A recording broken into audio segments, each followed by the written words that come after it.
So hi everybody, Craig Hanson here and welcome to my video. Guys, we're checking out Bryson DeChambeau. Very interesting golf swing, this one. And Bryson has been an amazing player for many years, and he's going with his single length concept of golf clubs, where all the clubs are cut at the same length. I believe it's at 37.5 inches. Only the loft's different or differ, and the lie and the bounce angles are all the same on the clubs, and his club's being extremely upright. So big thick grips, and it was very interesting having a look at his swing. So we'll get in there and have a look. It's obviously, there's not a lot of wrist hinge, not a lot of wrist break, but there is. He's quite a powerful guy. He's really fast. He drives it great.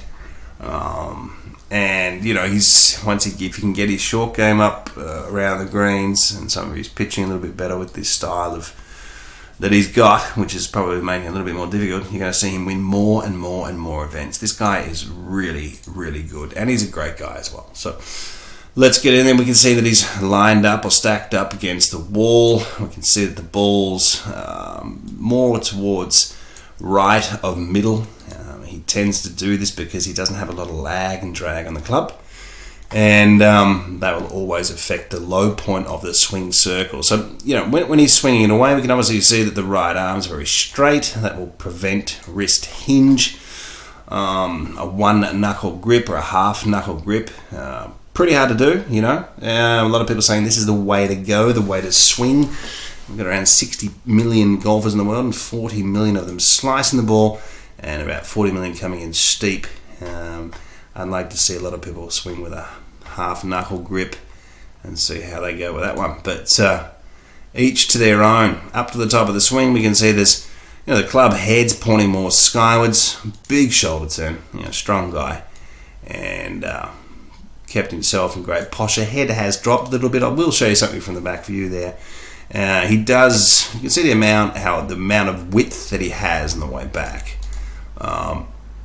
Generally what you'd be seeing more often is, I'll just pop back there to this one. Generally what you'd be seeing there more often, something more standard would be, this type of L position or something like that from Rory McIlroy.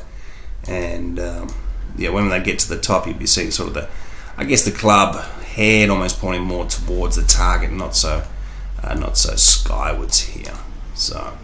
But when he's coming down, what you will see him, bringing a little bit more lag and drag on the grip, so he will improve this angle in this wrist compared to how it was, on the way back. You will also see some lateral movement, so you'll see him pull this club in. With that type of grip, you're generally going to see players lose a bit of lag down the bottom because they're going to have to rotate pretty hard and almost have to get a little bit of flipping in there to help square that face up. So when that left hand gets under the chin, he's got it outside 40 degrees. That's pretty high. So he's going to have his nose, in front of the ball and the ball back a bit to really sort of press that thing out and get some good contact. He hangs onto it pretty good. He does obviously bow this left wrist back down because of the way he holds it in his address position. He'll still get the inside of that right knee over the golf ball, and obviously a massive release, big rolling releases where people say there's less moving parts and all this thing, but that's pretty hard to do.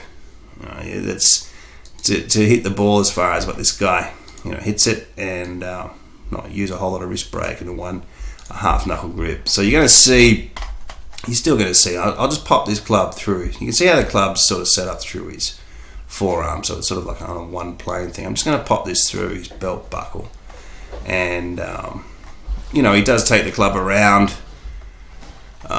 quite low and behind him, so we'll see the left arm at the top, lower than the original shaft plane, and he's already got his right elbow touching the original shaft plane. So from here, it'll come straight back down on that plane for him. And if you can get you can turn your body into this position and get yourself into this position. You might be able to find the plane a little bit easier. Normally taking the club back wider is a flattening characteristic, breaking the wrist earlier, a little bit of a steepening characteristic, and he just brings it down on a nice plane. But what he does do is he will really release this club head.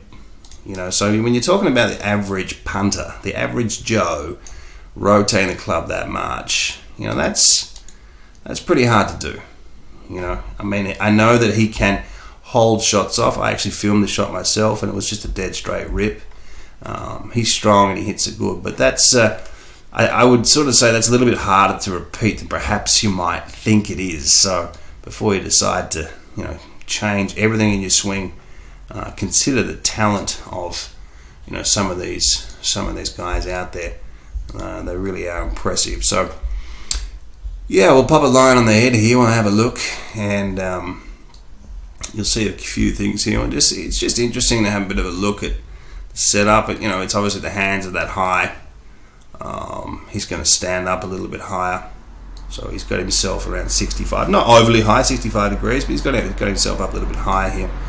And we'll just pop a line up through the belt buckle, because I find that that's sort of like the balance point to compare and have a look at in a golf swing. And we'll see him take it back on quite a nice plane.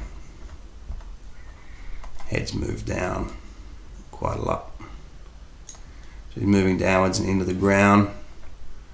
Now he's going to move down again. So everyone's saying he just keeps his head there. He moves down. All these great players do. Moves down a little bit more. We get him around here, belt buckle, shoulder to belt buckle, 41 degrees. Strong guy. That's a pretty low number for a driver. And elbow shaving back down the shaft plane.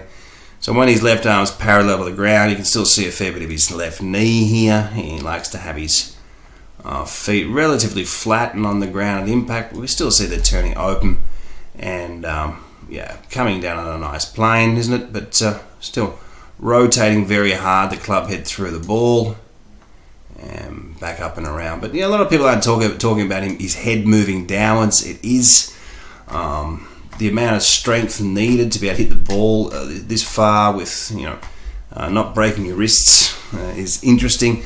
Looking at the subtle variations of your setup because of not breaking your wrists or setting your hands up this high is also interesting. You're going to have to put more weight left. You're going to have to get your nose in front of the ball. You're going to have to put the ball back, and it's not just done by simply buying a set of clubs and then popping your hands up. It's a complete swing change. It takes a lot of time and it takes a lot of information, but it's a very, very interesting swing. And as I said, great player, great guy, and I'm really, really enjoying watching this guy perform out on tour. So there you go, guys. There's my video. Hope you enjoyed it. We'll catch up with you next time.